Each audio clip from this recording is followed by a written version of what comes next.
going to teach you how to do 4 different chops. These are some that I learned on my first day of culinary school. They are, you can get technical. What we're basically want to do is we want consistent cuts. Okay, why do we want consistent cuts? Because consistency of the cut is the consistency of the cook. So if you have lots of small pieces of veggies, they're going to cook consistently, as opposed to small pieces and large pieces. Now your large pieces aren't cooking as regularly as the small ones, and you have some mushy and some hard.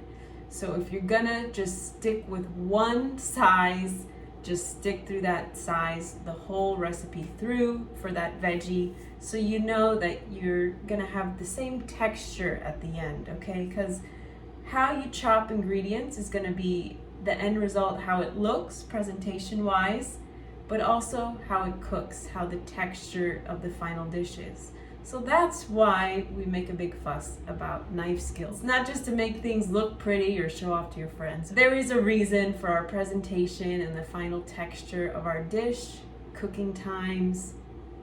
That's why we need knife skills. Okay,